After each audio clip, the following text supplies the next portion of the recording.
Rock Solid Radio wants to thank Maxwell Construction, who has been our sponsor since the very beginning. For over 30 years, Maxwell has delivered the highest quality projects by holding to their core values of customer satisfaction, positive attitude, respect, and excellence. So if you have any kind of commercial construction need, give Maxwell Construction a call today at 812-537-2200.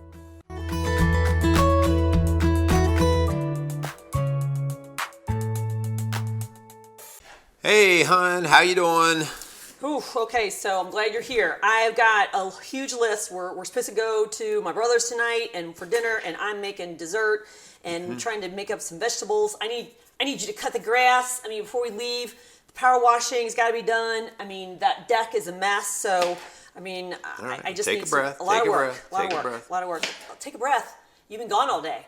You haven't even seen what the kids have been doing all day. You've been driving me crazy. It was a golf outing. You knew it was coming. It was planned in advance. Did you feel like I maybe needed a golf outing? Like I haven't seen a day off in a month. So I need your help. I need your help. And I just, we got church tomorrow, and I'm just a little flustered right now. Even if I give you help, you're going to end up yelling and screaming because I won't do it right. Well, I just would appreciate if you can help around here. I feel like you play golf and you go out running and like whatever. What do I do? What I do, and so I can't do anything right.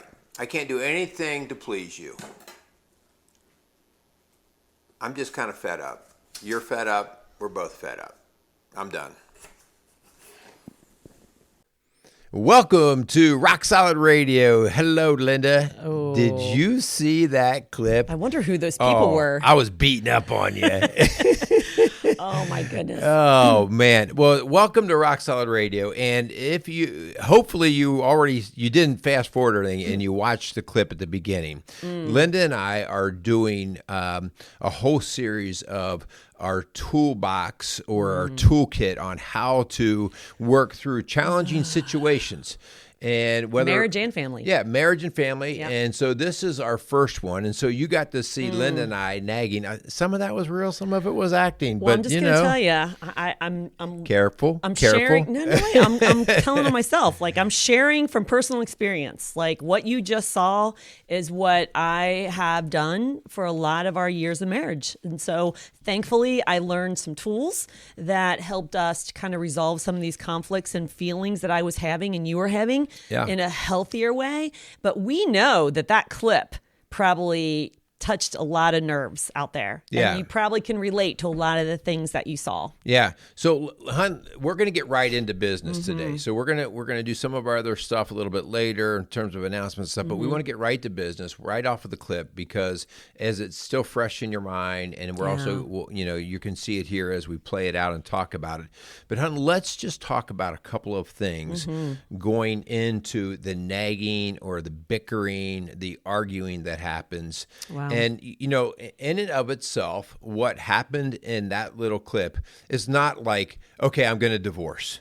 But it's those kinds of small things that build up and the lack of skills to help resolve that does build up to a point of sometimes, okay, you know what? After 20 years of this, I think I'm just ready to check out. And you say it doesn't lead to divorce, hon, but we know because they come in our doors all the time is that last little argument over something silly like a golf outing can be the catalyst for leaving. And as you said at the very end of that clip, and we're going to kind of review some of those clips, you said, I'm done. Right. And yeah, it might be I'm done with the conversation, but for some, that's a threat. Like I'm done, I'm leaving, I'm divorcing, I'm walking out, I am shutting down.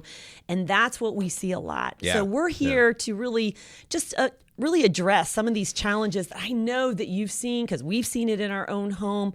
Just the first one is just something really simple about nagging, and especially nagging in our marriage. Yeah.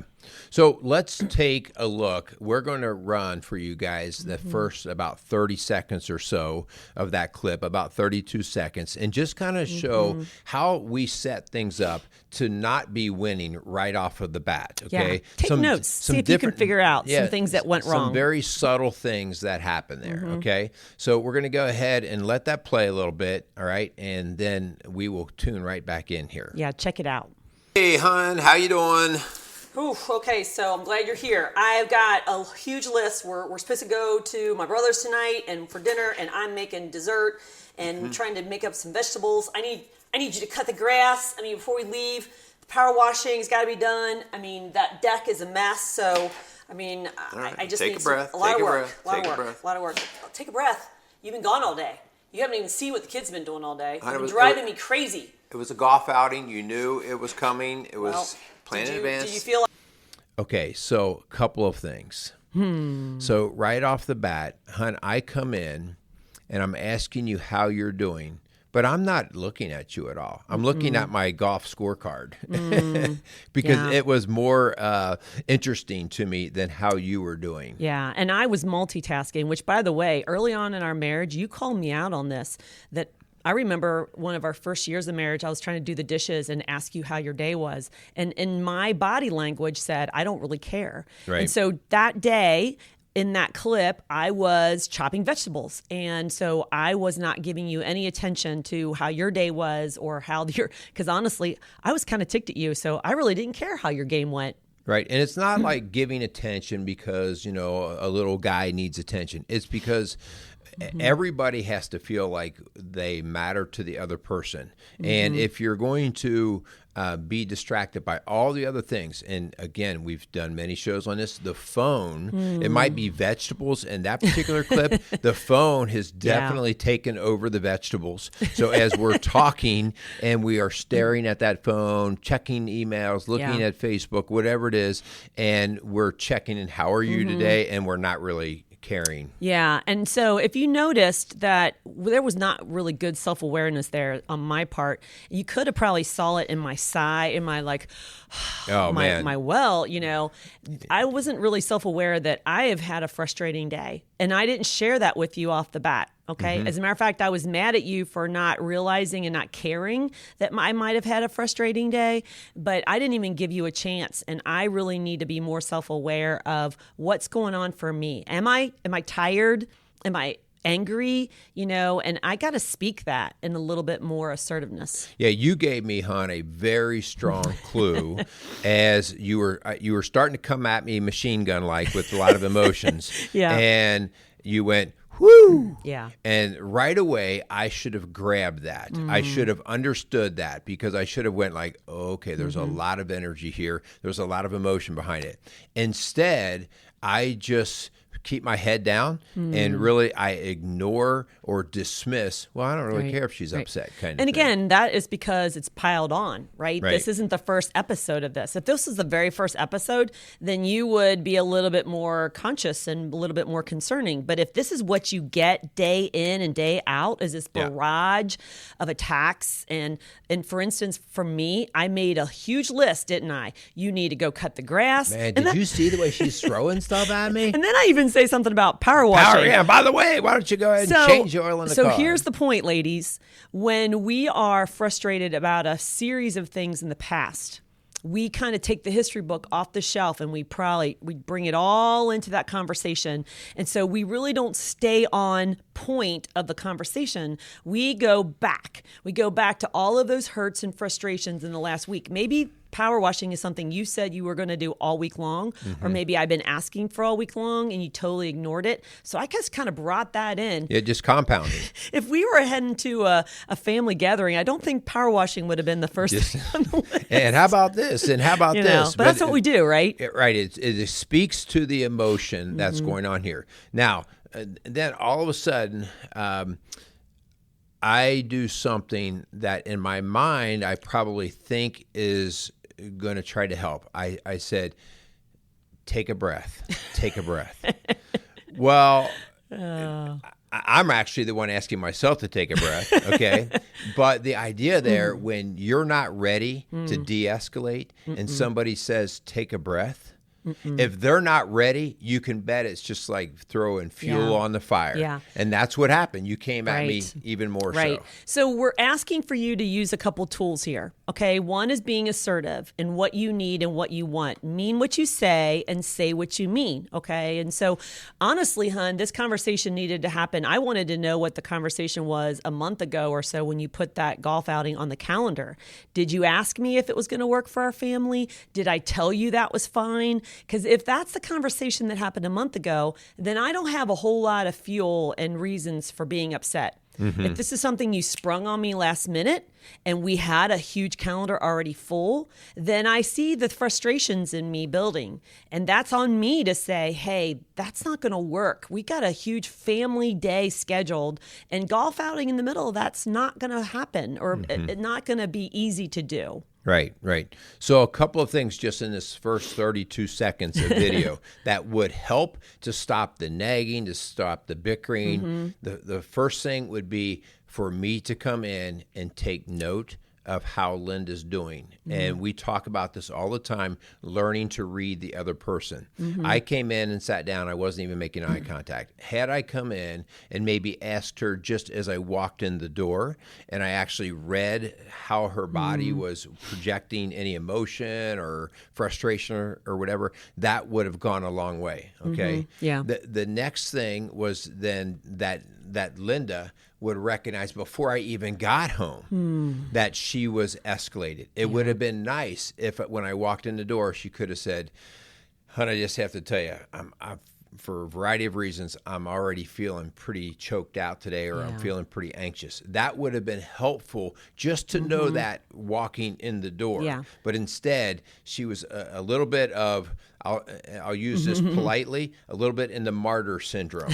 Poor me, look at everything that's happening to me, and it's all piling on me, and so now I'm going to unload it on you. And again, that wasn't my emotion, and so now it's being delivered to my shoulders, and I'm not quite ready to receive it. Yeah, so we're asking you to use some tools. One is assertiveness, using I statements. I really don't think this is going to work for our schedule. I really would love to play golf. And then this active listening of reading each other's not just verbal responses, but nonverbals, like picking up on the fact that maybe it is too much for the day to play golf.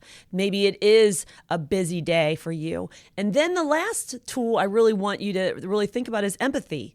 For Merle to walk in the door and to see me flustered, even if I'm not in the moment going to speak what I mean, which I should, even if you, hun, read between the lines and said, "Babe, you sound overwhelmed. How can I help?"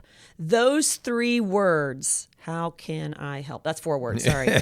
Those 4 words can mean so much to a woman when she is feeling tired or when she's feeling overwhelmed. And just by you stepping into her world for a second and saying, like, what can I do? I know I've been gone all morning. I'm here now. What can I do? Really kind of brings the defenses down a lot. Yeah, it recognizes the emotions of the other person. Hun, let's go and jump into the second half of this segment. Okay. So in the second half of the segment, you start to see that Merle, that would be yours truly, feels like he's not going to win this one, all right? Because Linda's definitely more emotionally charged. By our nature, we don't want to get into most men that I run into do not want to get into a yelling and screaming match. Okay, that's just not the nature. So I do something that us men do quickly, frequently. Okay, so go ahead and listen to or watch. Check it out. See if you can the see second it. part. Like I maybe needed a golf outing. Like I haven't seen a day off in a month. So I need your help. I need your help. And I just, we got church tomorrow and I'm just a little flustered right now. Even if I give you help, you're going to end up yelling and screaming because I won't do it right. Well, I just would appreciate if you can help around here. I feel like you play golf and you go out running and like, whatever. What do I do? What I do, and so. I can't do anything right. I can't do anything to please you. I'm just kind of fed up. You're fed up. We're both fed up. I'm done. All right. Now you can see exactly what I did here. Okay, I turned the tables on Linda. All right, Linda's obviously jealous. She's jealous in the sense that I got to kind of go have a little bit of freedom that day. The kids were annoying her. She was a little bit, and again, I say this respectfully. We love each other. We appreciate each other. But she was jealous and envious, and she was having a little bit of a pity party because she was stuck. Yep. Okay. Yep. So I was out there. How could you tell that? Yeah. Yeah. So I come back in and I'm feeling attacked, all right? And I know that what she's saying is real. Like, I know that she's bothered and upset. So I turn the tables. All right? Yeah. All of a sudden, I turn the tables into being the victim rather than Linda. We all want victimhood, right? Because if we're in victim status, we want people to feel sorry for us. And that's what perpetuates the nagging. Now I can get you to start to feel worse than I do. And so I say something crazy like, every time I try to help you, I can't do anything right. You know, it always goes this way. And so now all of a sudden it's poor Merle. Okay. Yep. And I'm just bouncing around, by the way. I mean, I'm feeling unappreciated. I'm feeling jealous. I'm kind of wishing that he realized that I could have used a day off.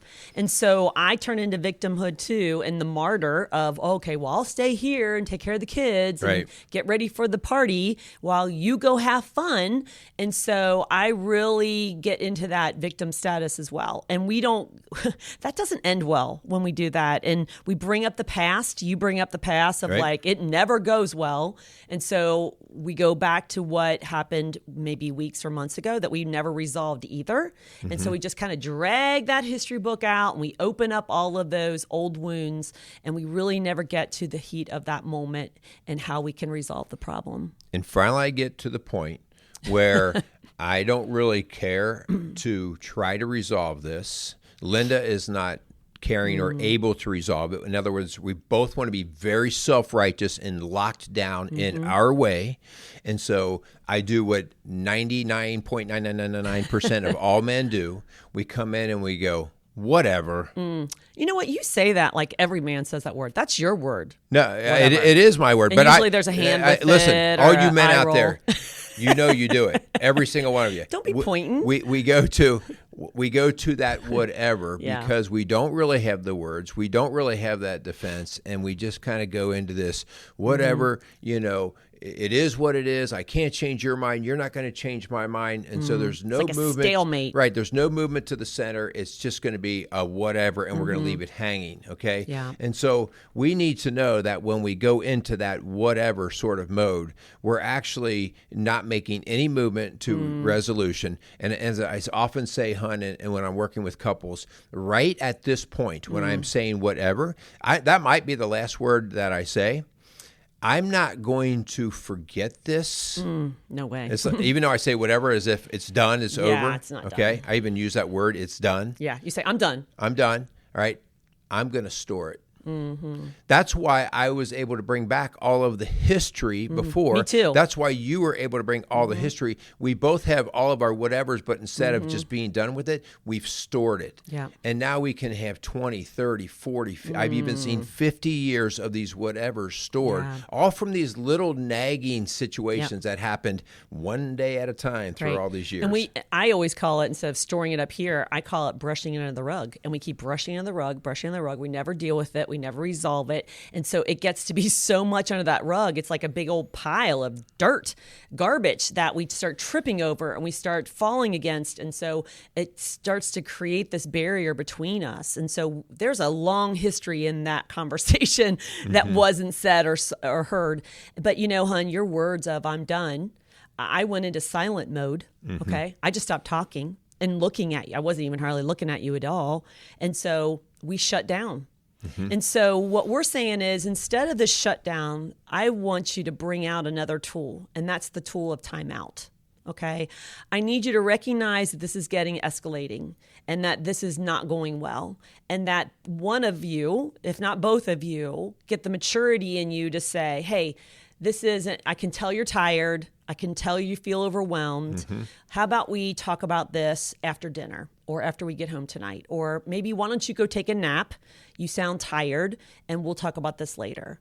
Or you say, let me chop the vegetables and you go for a walk. Do something you want to do. And she throws a knife at me. I would not do that. You wouldn't. But I just see that there's one, that the tool of empathy, and two, the tool of timeout kind of lets things kind of bring down a little bit, and that we can come back to it. But please, here's the 24-hour rule, okay? It's a 24-hour limit to the timeout. You do not say, oh, we'll get back to this, and you're gone for a week from each other. Yeah, okay? I don't even like to do 20. I don't like to do the 24-hour because, well, I don't like to go overnight, because what happens overnight is we tend to get up in the morning, the alarm goes off, and one of us has to go to work or get changed or dressed or whatever at a different time. And when they walk out the house, it's the next time they walk out the house, the chances of them coming back and resolving this are slim to none, because it takes a lot of energy and you're going to bring up all these hurts. So it's like, it's done. I just went to work. And when I come back home after work, I don't want to deal with it. So, 24 hours. I certainly want it resolved in 24, but I really don't want to sleep on it, because it does get cold and we see it all the time. It's like, although, I'm just not going to bring that up again. I'm not going to disagree with you, but there's been many a times when the argument or the disagreements happen at 11 o'clock at night. Yeah. And part of the problem is that I'm up, and you always say this all the time, I've got a lot more energy than you do. And so I'm wanting to talk about it, and you're done. And so sometimes you getting to sleep is much better than me pushing on that at the moment. So I do allow for sleeping to come at all possible.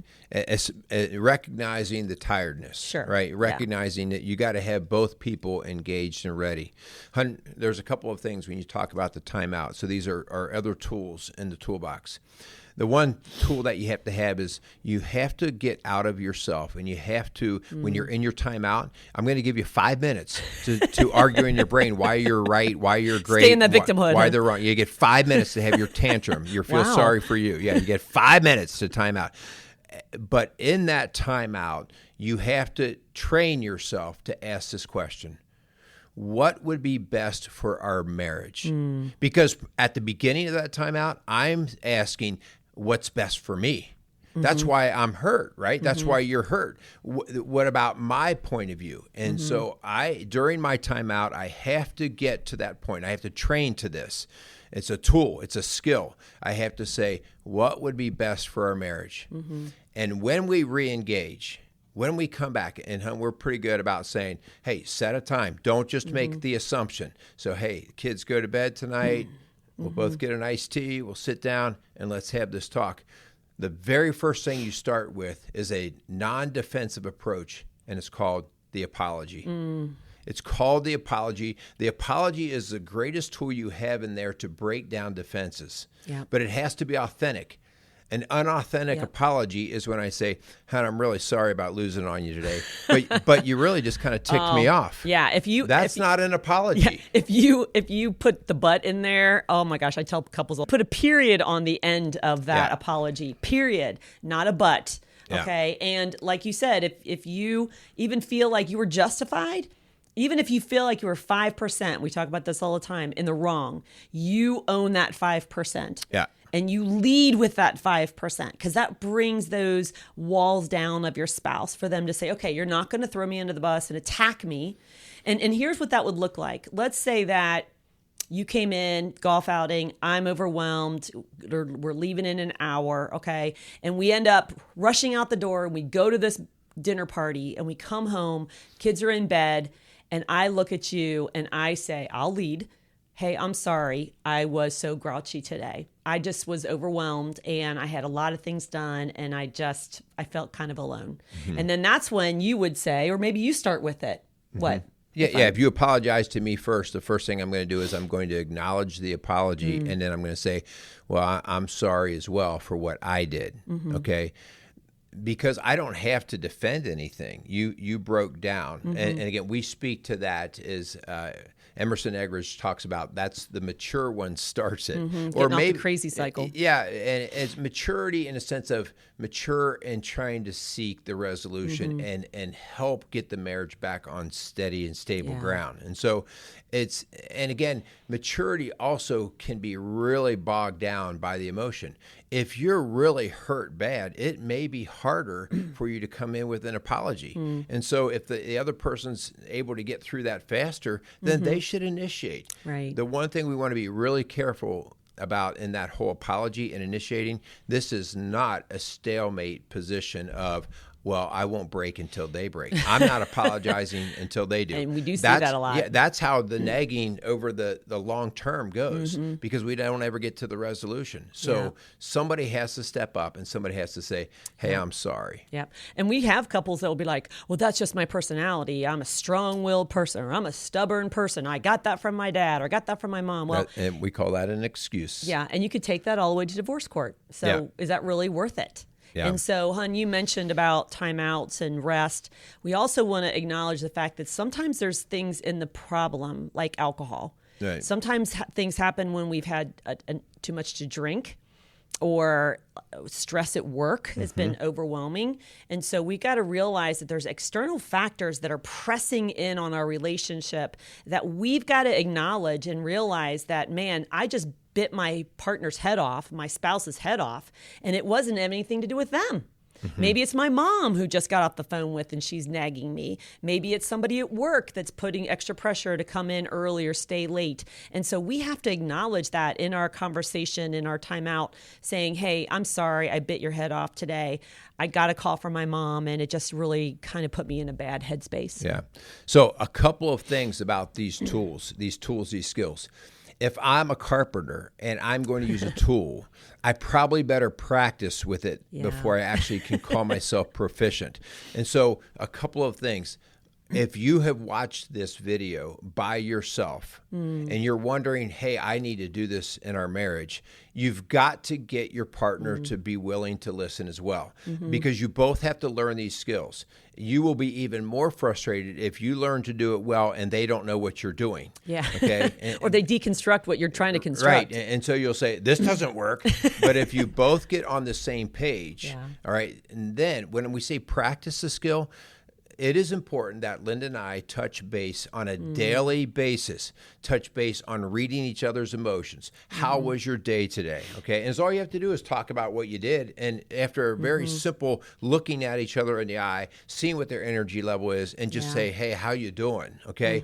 That allows me to know how I can proceed in terms of helping. If I right away notice that Linda's tired or frustrated or whatever, and I come in and just plow through the house, your kids do that all the time, right? You know, they just plow right through the house because they're thinking about themselves. And then I put some demand out there, not reading her. It's probably going to blow up in my face. So I'm going to practice the skill daily. Every day. That's right. And then when it does actually get messy, we will be practiced in the skills. So these are skills to be practiced. Yeah, and that's a great point, hon. And so you've made an investment in connecting with your partner and reading each other's hearts so that when something does come up, which, by the way, it comes up pretty often for us, but it does not. We don't get stuck there very long because we know the tools and the skills on how to repair the relationship and restore it to a healthier place. Sometimes some of those disagreements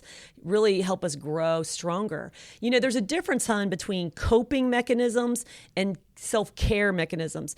Coping is just getting through the issue, like that silent treatment or shutting down. Those are things, brushing under the rug. Those are things to just get through the moment. But we want you to go deeper. We want to give you tools that are actually going to really nurture your relationship and deepen your connection instead of just getting you through another day. We don't want you just to survive your marriage. Right. We want you to thrive in your marriage and find it to be richer and deeper than you've ever had before. Yeah, excellent stuff there. So we hope that is very helpful. You know, we're going to continue to do some of the toolbox episodes here because we're going to be doing parenting things like, how do you handle a tantrum? How do you handle entitled children? How do you handle a spouse you don't trust? Ooh, that could be trust. Good. Yeah. So these are all coming up here in the next few weeks. So you got to tune in. So we need to thank a few sponsors. Yeah. Before we do, I just want to review, Hun, the tools that we talked about today. Okay. So again, write them down and kind of maybe go back into this video, watch it with your spouse, as you said, just to make sure that you got them and you're going to practice them. One is assertiveness, and that's those I statements about what you need and what you want in the relationship. Mean what you say what you mean. The second one is active listening to your partner, your spouse, and then reflecting back on what you hear. So what I hear you say is, you're okay if I go to this golf outing. Are you sure you're okay with that? And you're reading the nonverbals as well as the verbals. Okay. When you put those two together, you really resolve a lot of these conflicts. The third one is empathy. As you said, putting yourself into someone else's shoes, realizing that what is for the win of the marriage and for the betterment of your spouse, not just yourself. And then the other one we mentioned was timeouts, and just giving each other space to really think about those things and then coming back with a better plan and a deeper desire for connection. So those are some of the tools that we use today. We want you to put them in your toolbox, use them often. These aren't just for your marriage. This is for your family. You can do these with your kids as well. This is excellent stuff everywhere to practice with your kids. Yes. You need to teach them. We're kind of not teaching our kids these tools either. Yeah. All right. So we would like to thank Casey's Outdoor Solutions and Maxwell Construction for coming along and offering us the opportunity to give you guys this kind of material through Rock Solid Radio. We also would like to thank all of our listeners out there and viewers. Please continue to listen, to pass these shows on, to share these shows. Please give us 5-star ratings and also just subscribe. So like on the YouTube channels and stuff, just subscribe on there. That helps lift our listening viewership, and especially just through the search engines when they're searching for the best shows to listen to. Yeah. So thank you so much for listening to Rock Solid Radio, building a stronger community, one family at a time. Make it a great day. I'm finally going to power wash the deck that you were talking about for 3 months. I'm glad you finally figured that out. Casey's Outdoor Solutions. Casey's is a premier garden center and gift shop located in Lawrenceburg, Indiana. They offer a wide selection of high-quality plants, landscaping materials, and home decor. They do amazing high-quality work and can help you transform your indoor and outdoor living spaces into something beautiful. So stop by Casey's Outdoor Solutions today and let them know you appreciate their support for Rock Solid Radio. Visit Casey's today at 21481 State Line Road, Lawrenceburg, Indiana.